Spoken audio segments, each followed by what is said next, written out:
Instead of an idol or murti of Shiva, I have a Shiva Linga, a symbol for Shiva.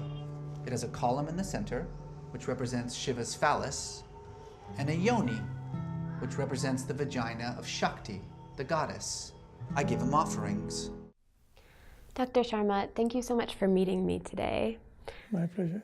I recently saw a show about Hinduism on CNN with Reza Aslan, and there were some things in it that confused me or brought up some questions, and I was wondering if you might be willing to address some of these questions I have.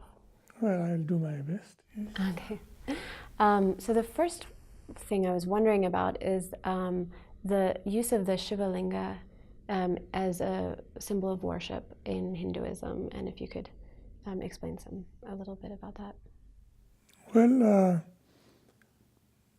I think it was described as a phallic symbol. That's right, yeah. Yeah, in the presentation. This is a bone of contention between the insiders and the outsiders in the study of Hinduism. The outsiders tend to look upon it as a phallic symbol, and the Hindus deny this. The best example of this is provided by Mahatma Gandhi himself, who writes somewhere that it was in a book by a Christian missionary that I learned for the first time that the Shiva Linga had a phallic, I think he uses the word obscene, significance.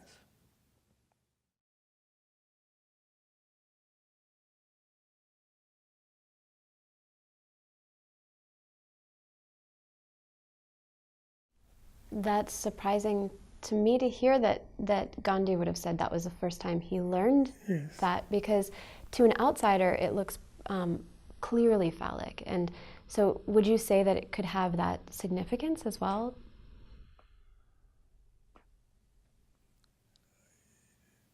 To the average Hindu who worships the Shiva Linga as a symbol of Shiva's presence, it has no phallic significance, at least now.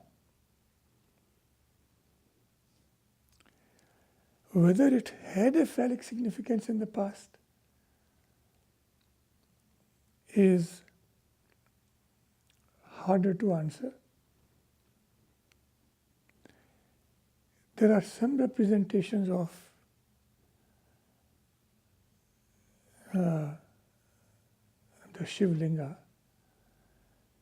which are anatomically accurate to the extent that one might regard them as representing the phallus. But most Hindu scholars think that this is because a cult of phallic worship has mistakenly identified the representation of Shiva in the form of a shivling with a phallus. But then what is the significance of the Shiva Linga to the Hindu? Those Hindus who worship the Shiva Linga look upon it as representing a pillar of light. And there's a story connected with this pillar of light.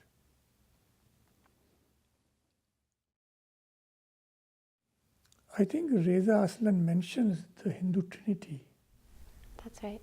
Of Brahma, Vishnu, and Shiva. According to this account, there was once a competition among these gods as to who is the supreme one. And at that point, Lord Shiva produced a pillar of light and asked the other gods to find out its top and bottom, which they could not, which established the supremacy of Shiva. So this symbol represents that pillar of light. But he doesn't just describe the phallic symbol. He also describes the yoni as representing a female anatomy. Is that also correct, or is that your understanding? When the symbol is taken in this sense,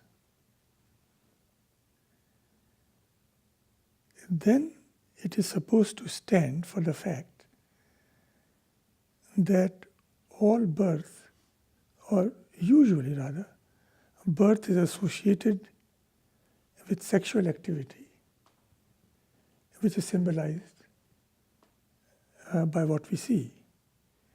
But in Hinduism, this stands not for just birth, but rebirth. The idea that the soul is trapped in a cycle of rebirths in an obsessive, compulsive way. And the goal of life is to free oneself from this entrapment and discover one's own true spiritual self. In such a context, bowing to the Shiva Linga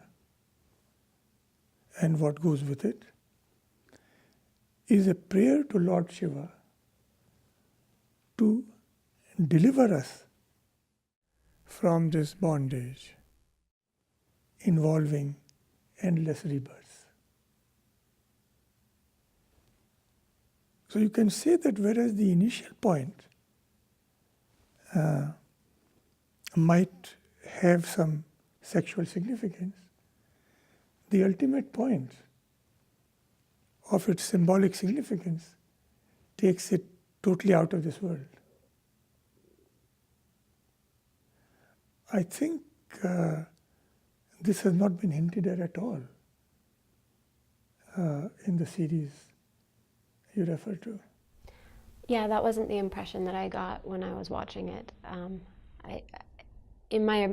It just seemed like it stopped at the phallus. Unfortunately, it reinforces a stereotype from which at least Hindu scholars have been trying to liberate the study of Hinduism for at least 2 centuries. Can you give us more of an idea, of a sense of what that history is? The history is the characterization of the Shiva Linga as a phallic symbol.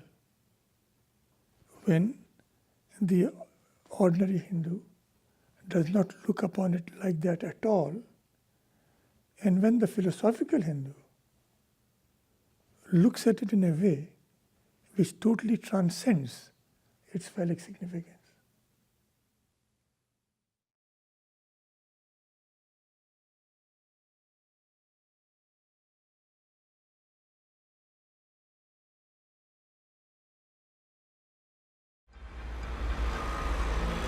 If I achieve enough good karma, then my next birth will be higher than this one until finally I achieve liberation, moksha, from the cycle of birth and rebirth. But karma can work the other way too. And if I start accumulating bad karma, then I will have to pay the consequences of that in the next life. There's no such thing as hell in Hinduism, but there is something that's almost as bad. I could be reborn as an untouchable. Dr. Sharma, you were just talking about reincarnation. And that brings up another question I have with respect to this CNN program. Reza Aslan talks about reincarnation and karma, karma leading to sort of reincarnation, basically, and how that is a system of thought that justifies the caste system. And I was wondering if you think there's a necessary connection between karma, rebirth, and the caste system. One can see how the doctrine of karma can be used by connecting it with reincarnation and then with caste to justify it. And to be frank, this has sometimes been attempted within the tradition also. We should keep in mind that it's a 5,000-year-old tradition. So it has happened in some parts of it. But this is not the main stream understanding of karma, for a very simple reason. This understanding makes everything dependent on past karma. Because one acted in a certain way in the past, therefore one is reborn in a certain way and reborn in a certain caste. But karma in Hinduism has never had the meaning of past karma alone. It also means present karma, like the conversation we are having, and future karma, what we will do in the future. So if you take a static view of the doctrine of karma and all the other doctrines connected with it, then it is possible to argue the way it has been presented. But this is grabbing the stick at the wrong end. Because the purpose, the main point of the doctrine of karma is that a human being is the architect of one's own destiny. So whatever is happening to one is ultimately the result of one's own actions. And therefore, by changing one's actions, one can also change one's destiny. So you might say that because a person has acted in a certain way in the past, the person has been born as an untouchable. But there is no karmic implication that the person has to remain an untouchable. So my understanding is that a lot of the resistance that people feel towards this idea of karma is that it is blaming the victim. May I put it the following way?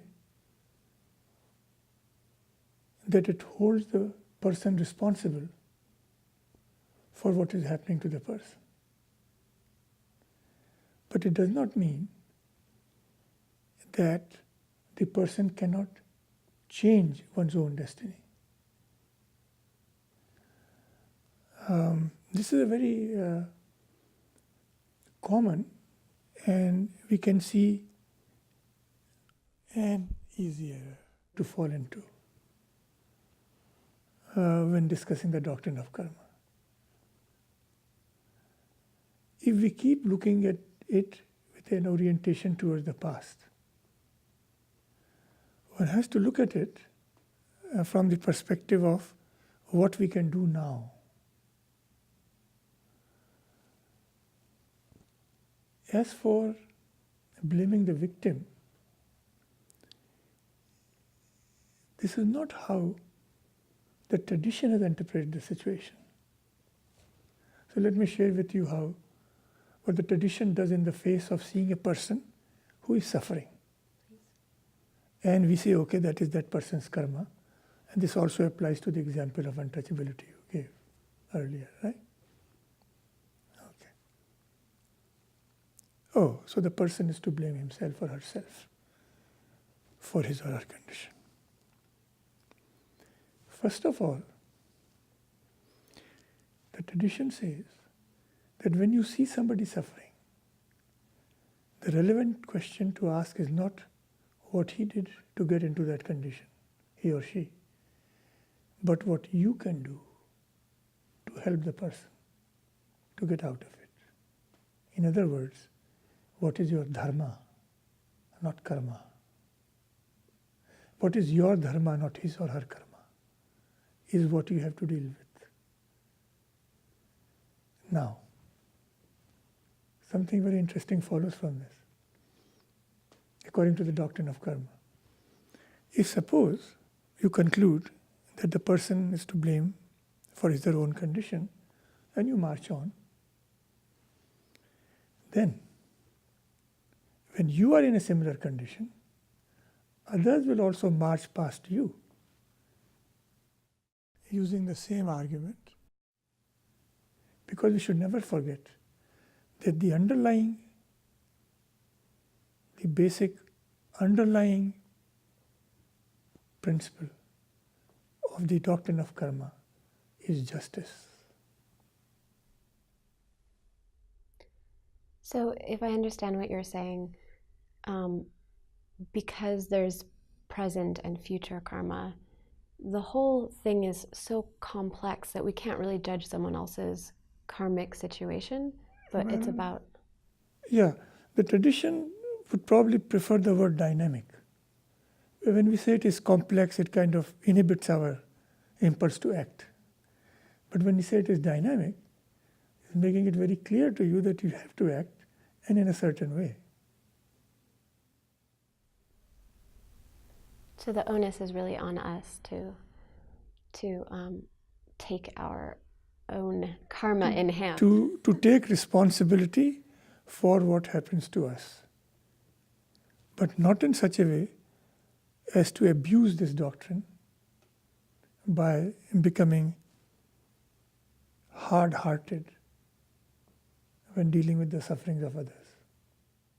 How then would you characterize or summarize the connection between karma, rebirth, and untouchability? Are you giving me a free hand to do that? Sorry. Okay. Well, I'll make two connections. I would like to point out that India has the most comprehensive affirmative action program in the world. For not only the former untouchables, but also the lower castes, or you might say other lower castes in India. And I would like you to contrast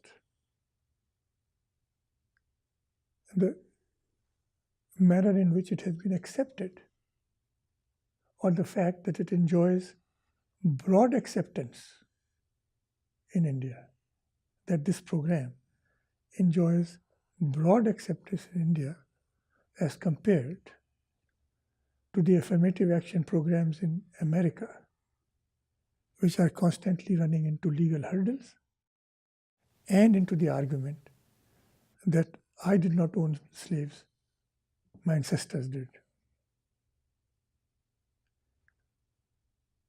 What accounts for this difference? I will not speculate on the problems people in the United States may have with their affirmation action programs. It is for them to deal with it. But I have a very strong feeling that the ungrudging and wholehearted acceptance, or one might say, well, there are always some naysayers, I'd say, the broad-based acceptance of this affirmative action program in India is based on the connection between karma, rebirth, and untouchability. That is, accepting moral responsibility for what has happened, even to others.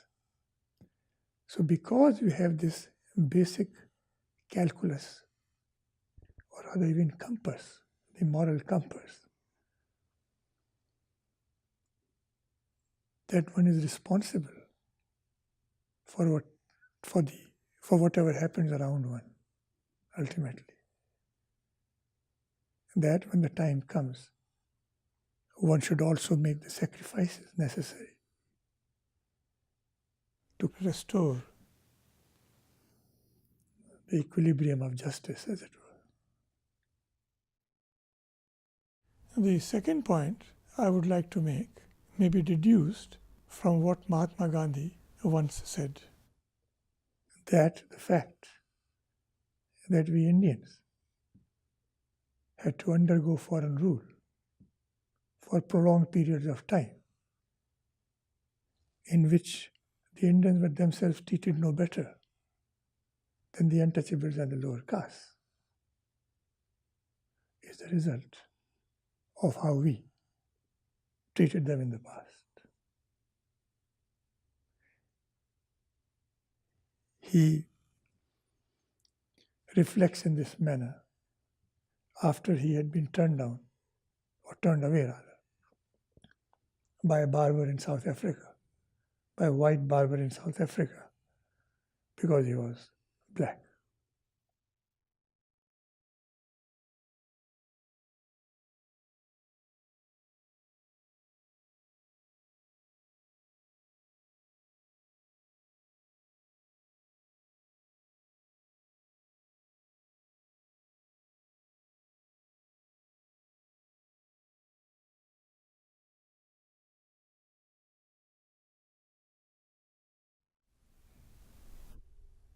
So if I'm understanding you correctly, and I love that what Gandhi said, but if I'm understanding you correctly, you're saying that not only is karma, the doctrine of karma and rebirth, not essentially holding up these these power structures and power indifferences, but they are working to give the individual a sense of personal accountability and...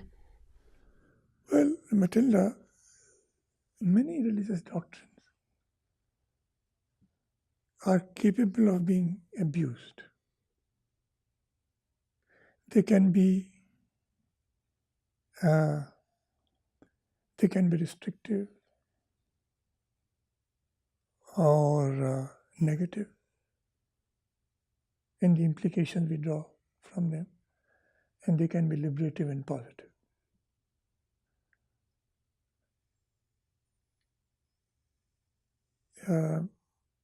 And it seems to me that the tradition may itself may have misapplied it in certain cases, and then has to undergo the consequences of that misapplications in keeping with the working of that doctrine itself, if you work within the framework of its beliefs and practices. This could also happen with other doctrines.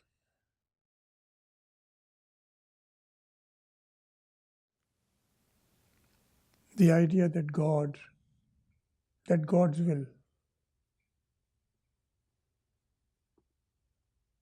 supersedes human will can lead to exploitation of others in the name of God's will, and can inspire men to great acts of heroism because they are submitting to God's will. So this tendency of doctrines to be misused or get abused is not unique to the doctrine of karma.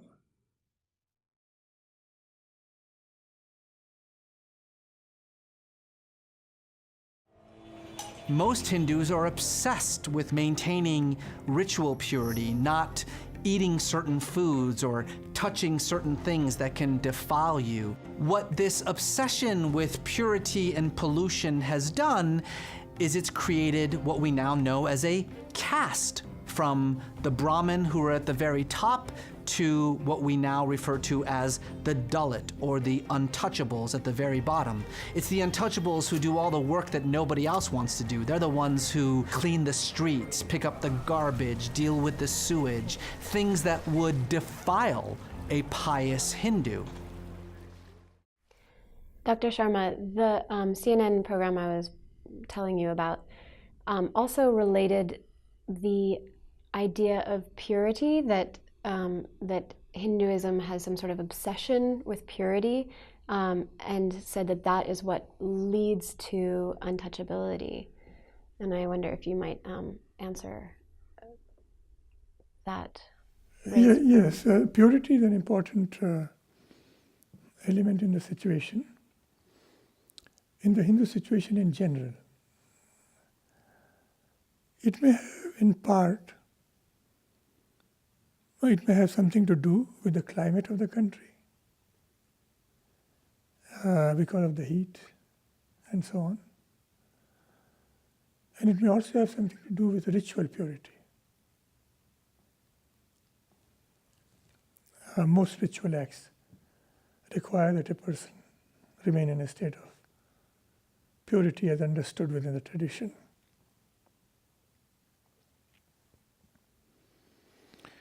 The purity pollution barrier was connected with a phase in the history of Hinduism when it was very ritualistic.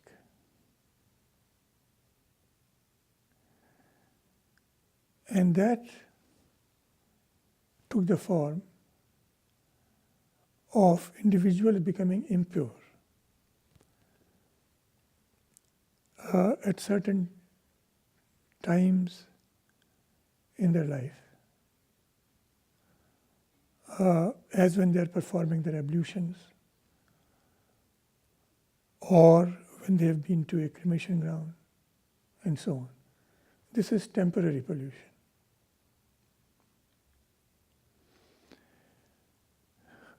The curious development of permanent pollution, in which whole groups of people became burdened with lifelong pollution, which they could not shake off because they were born in that condition.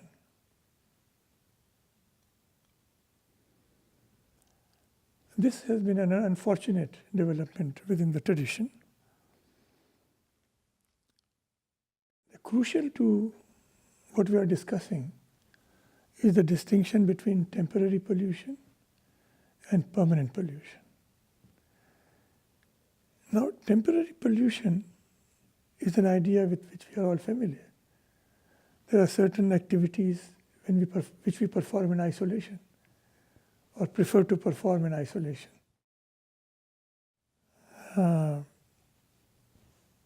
Even when a couple is not getting along, one of the partners asks or shouts, "Don't touch me." And that's usually, hopefully, a temporary condition. So that's easier to understand. And what is more obnoxious, really, is this permanent kind of pollution.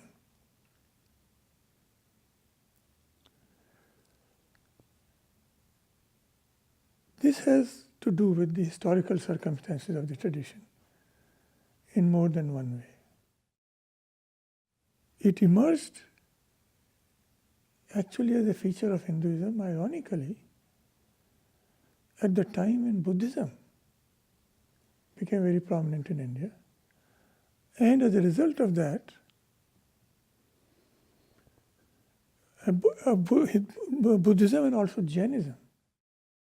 Buddhism, with its emphasis on right living, which looked down upon people who dealt with things involving the death of anything.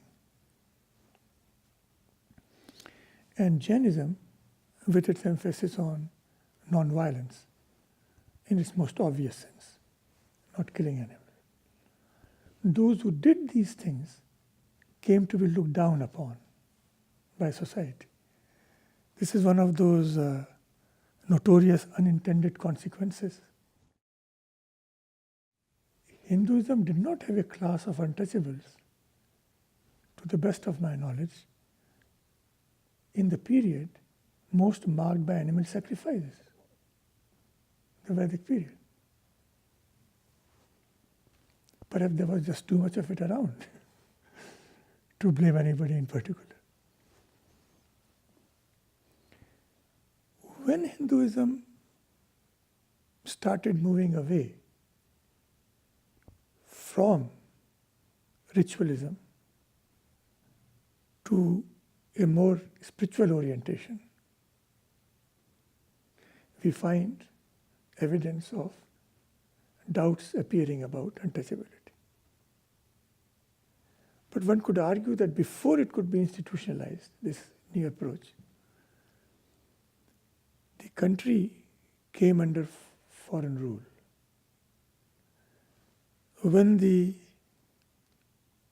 reformist tendencies of a tradition have to play second fiddle to its more existential ones, such as survival. And at that time,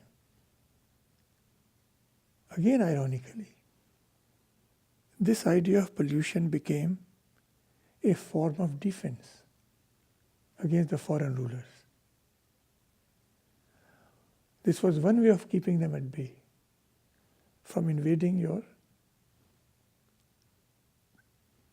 private zone by refusing to have anything to do with them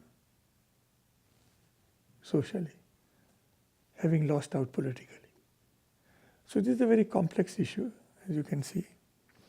And because it's a phenomenon which extends over a very long period of time, different factors come into play. But let me conclude by pointing out why it would be a grave error not to accord proper significance to the historical elements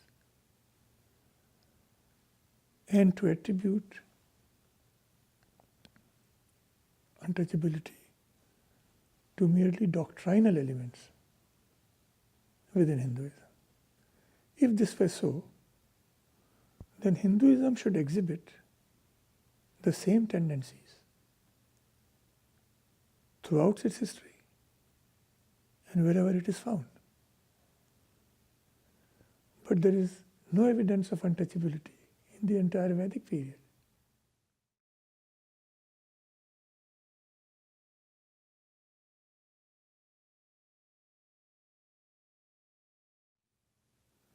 From at least 1500 BCE to about 4th century, or maybe a little earlier, 6th century BCE.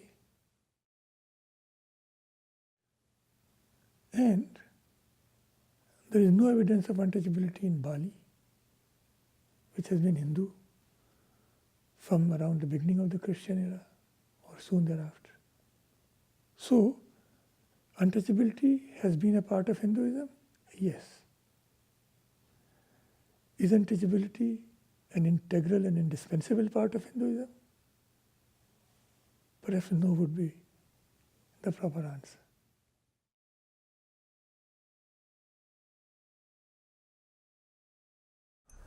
They will cover themselves in the ashes of the dead. They will eat rotted corpses. They will drink their own urine. Oh my goodness. They will sleep within the cremation grounds. It's an idea that's very difficult for everyday Indians to take part of. Dr. Sharma, while we're on the subject of purity and impurity, the show that I saw featured the Gauris, who are a group of a sect of Hinduism that don't believe in purity and impurity, so they sort of act in really unconventional antinomian ways. And I was wondering if you could give us kind of a better picture of that, or characterize how a mainstream Hindu person would think about the Agori. Yes. The mainstream, the person diving in the mainstream, as it were, in Hinduism, would avoid the Aghoris. Would not, well, there are two aspects to the question. Will he himself or herself, she herself, mix with the Aghoris? No, because they do not observe the social norms to which one is accustomed. Will one therefore stop the Aghoris from doing what they do? No, because it is their business. The point here is that Hinduism has to perform two roles simultaneously.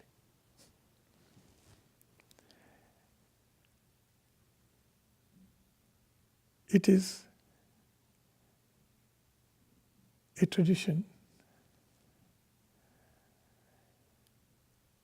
which does not distinguish between religion and culture the way the two are usually distinguished. So it has to take cognizance of the whole of life.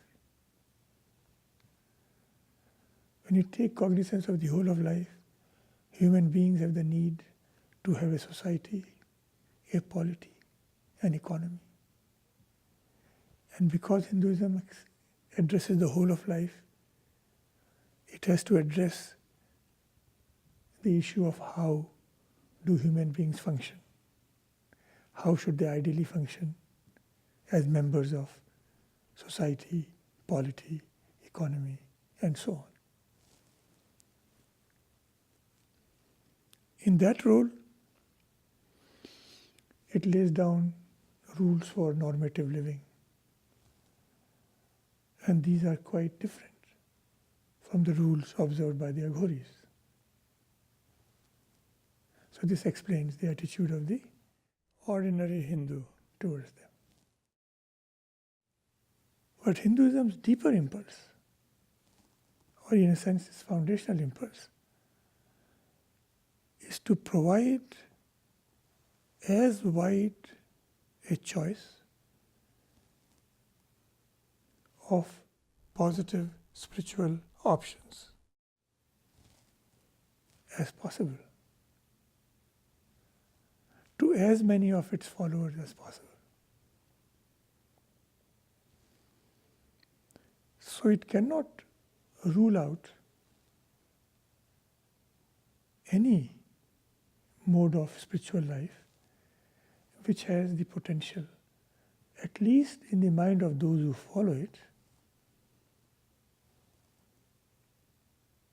to help them achieve their spiritual summum bonum.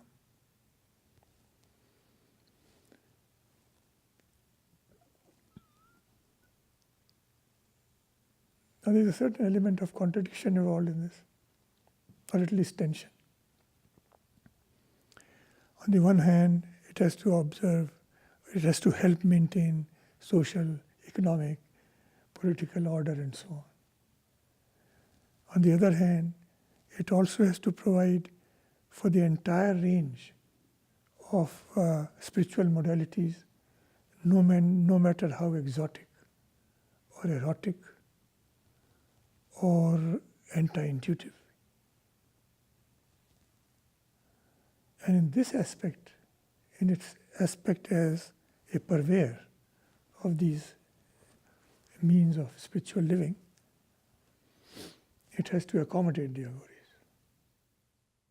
So then, how do people in the mainstream religious tradition view the Agori? If they don't mix with them, but do they have a positive association with the Agori, or? The answer to this question is actually is best expressed in the words of a modern Hindu saint, Krishna, whom I think mentioned earlier also.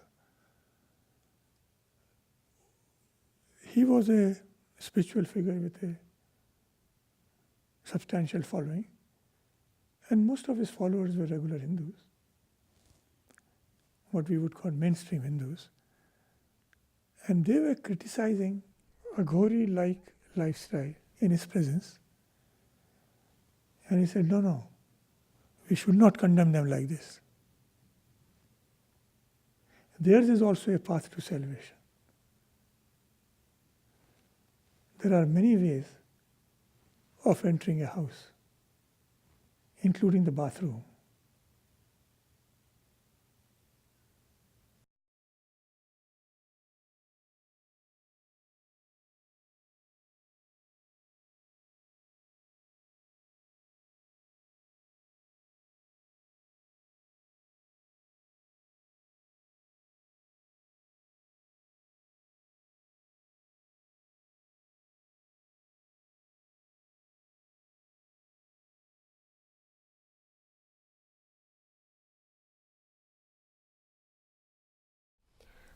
Dr. Sharma, my understanding is that Reza Aslan has gotten a lot of pushback for featuring the Agori, and we were just having a conversation about the Agori and sort of how sensationalist their lifestyle and their approach to practicing their religion is.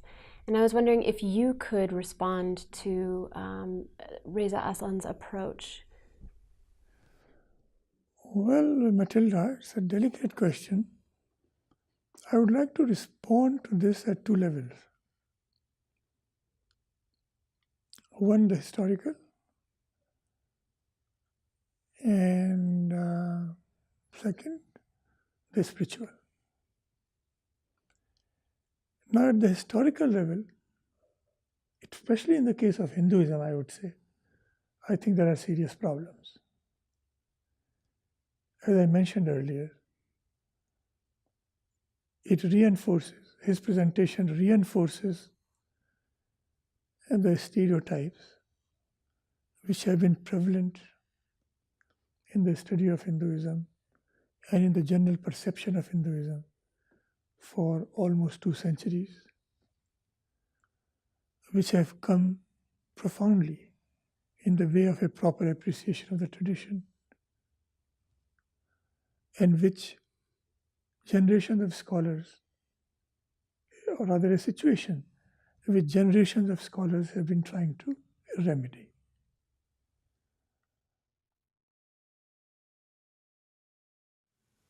Hinduism was accused of murder, cannibalism, and all sorts of human ills. And his focusing on the cannibalistic elements of the Gauris did not do any service to the cause of the fair representation of Hinduism. You might say that it is a fact, but Matilda, sometimes a fact can be an enemy of truth. The level at which I would not have any serious difficulty with his presenting the marginal, even the bizarre, the exotic aspects of spirituality or religiosity would be spiritual.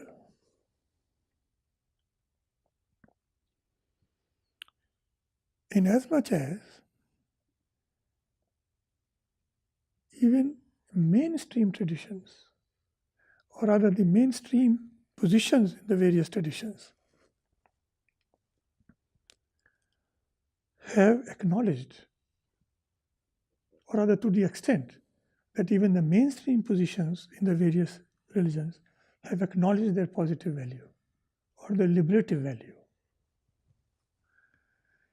Now we are familiar with the development of Tantra in both Hinduism and Buddhism.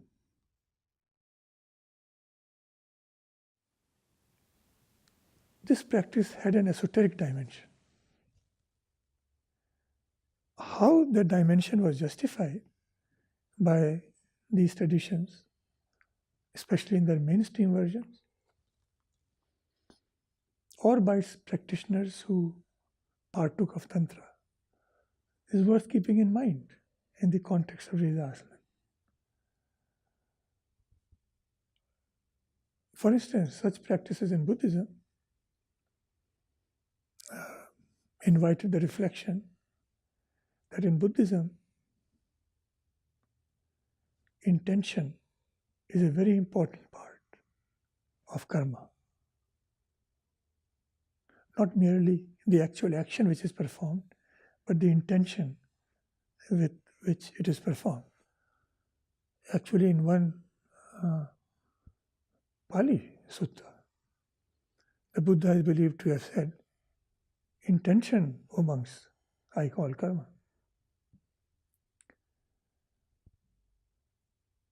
So, later Buddhists argued that if the intention of the various antinomian practices was achieving nirvana, then they could be accepted, because it is really intention which counts. One could also argue, and I believe this argument is made in Tibetan Buddhism, when sexual practices are involved as a part of one's sadhana or spiritual practice, that if the goal of human life is achieving liberation, nirvana, and if this goal usually involves several lives, is spread over several lives, but we are so eager to achieve it that we want to do so in one life, then all the resources of the human personality have to be mobilized to achieve it, including what we regard as negative forces like anger, hatred, sex.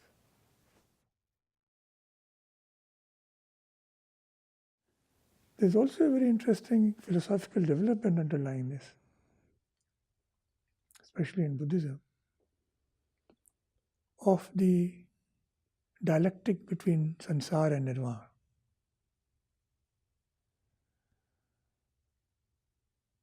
In the first phase, nirvana and samsara were seen as antithetical to each other. Samsara is what you get out of, nirvana is what you try to get into. Then a stage arose in which samsara and nirvana were equated in the early Mahayan phase. But it was a negative identity. You cannot predicate anything of samsara, therefore, that is of the dhammas which ultimately constitute samsara, and you can't predicate anything of nirvana. In this negation, they are common. So there was a negative identity. This becomes a positive identity in Tantra. So you can connect these developments to what might seem like logical development within the basic in the relationship between the basic categories of the tradition. What about the Hindu explanation of I think what you're describing is sort of the non-dualism between samsara and nirvana, and is that still idea there in Hinduism as well? Yeah. That's a very good question. We don't want to inflict too much philosophy on our viewers. But there is this standard trope in Advaita Vedanta which explains the emergence of this world in relation to the ultimate reality on the example of the rope and the snake. Just as a rope can be mistaken for a snake, the ultimate reality has been mistaken for this universe we see all around us.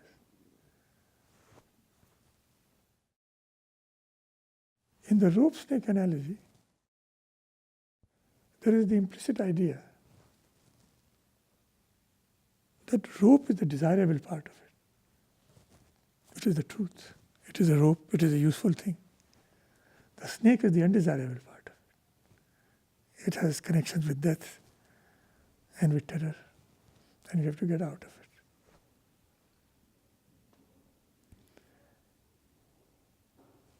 So let me follow this, but with a twist. If we disabuse our mind of these negative connotations of the snake analogy, and just look upon the snake as a wonderful piece of natural evolution, and now, when we look at the analogy of the rope and the snake, we can also argue that although the snake is a major deviation from the rope, there is the rope present in every part of the snake. Because without the rope, the snake just couldn't exist.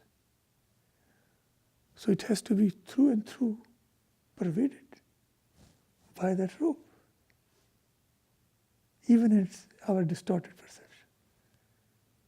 So in that sense, we are as close in some ways to the reality of the rope, even when dealing with them. In this way, we could then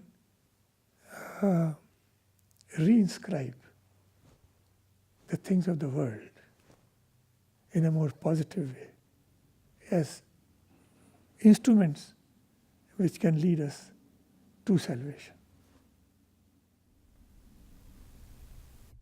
So it's what you're describing is a religion that is not so much based on rejection of worldly phenomena, or what is that? Well, yes, Hinduism has these two strands within it. One which emphasizes the rejection of the world, one which rests on the acceptance of the world. But the soteriological acceptance of the world is what becomes particularly novel here. And to the extent that Reza Aslan is drawing attention to these unusual features of the tradition may bring us to a discussion of these points, I think it's a positive thing.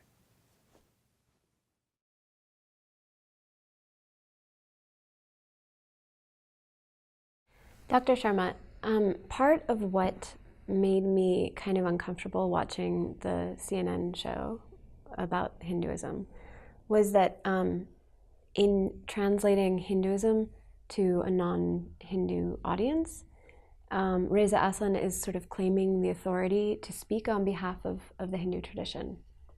And I was wondering what you might say about that. Who can speak for a tradition? I think everybody can speak for a tradition. But the important thing is to be clear about what one's intentions are.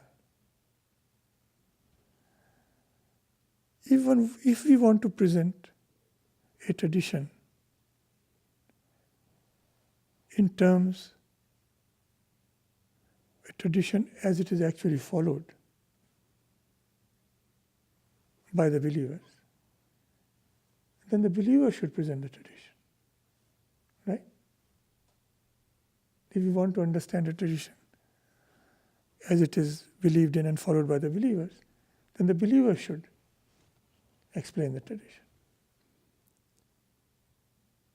If we want to convey a certain tradition as the believers believe it, but we are not a member of that tradition, then we should convey it as the believers believe it. In the first case, the believers convey the tradition. In the second case, I believe the believers when I convey the tradition. though I am not a believer. I believe that the believers believe. I may or may not believe. Right?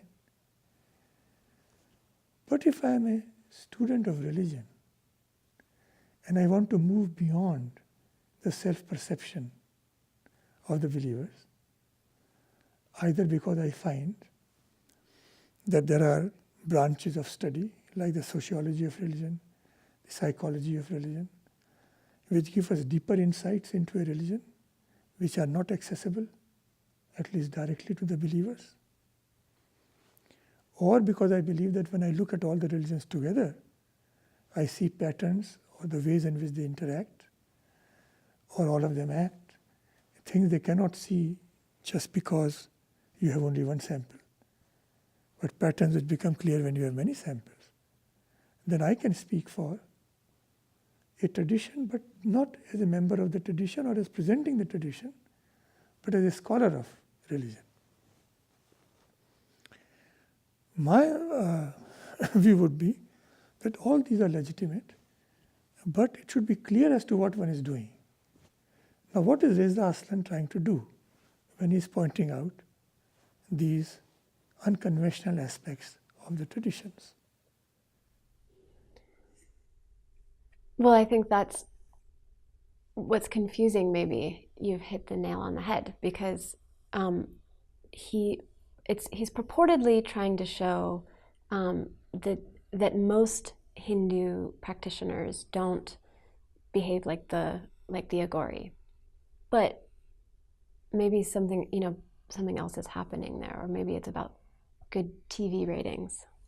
Well, yeah, to which he has himself admitted. To his credit, I would say. But as a student of religion myself, I am all for drawing attention to the illuminating properties of the extreme case in the context of any religion, provided it does not reinforce the stereotypes people have of that religion. Or rather, in a context in which the stereotypes of that religion might get reinforced. Now, the entire discussion in the Hindu community, almost the entire discussion that I am aware of, has been on these so-called bizarre aspects which he has highlighted according to members of the Hindu community. He says some positive things about Hinduism, but they have got obscured by the emphasis of by the attention the sensational aspects have garnered. Now, whether this was by intention or accident, I do not know. But there's something here to be corrected. And of course, we are in our own way, humble way, trying to do that by pointing out, by pointing out how that portrayal may have misrepresented the tradition. Do you think that if there had been kind of like a warning, or if there had been some sort of acknowledgement that the Agori and that sort of extreme behavior, the antinomian behavior, has historically been stereotyped as the main tradition, do you think that would have gone far enough? Well, I mean, we have some elements there which can be distinguished. Firstly, there are clearly some misrepresentations from the point of view of the tradition of the Shiva Linga. Clearly a misrepresentation of the philosophical point of the tradition, the karma doctrine.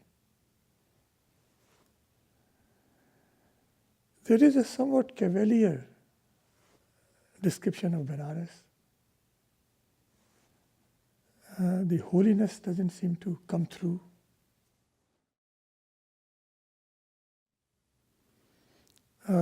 Ashes are not dumped. The ashes of the dead are immersed in the Ganges river. And there is a whole mythos underlying it as to why it is done. All that gets shortchanged. Well, that I noticed that too. I mean, there's a disconnect between the language that maybe an insider would use and the language that an outsider would use, like dumped, or like the obsession with purity and that kind of thing. That maybe as a viewer you don't notice the way that it's being framed, but it might. These are loaded words, yeah. So yes, it's a good idea to have a series on religions in our troubled times. But it should not be of the kind which adds to the trouble of the times.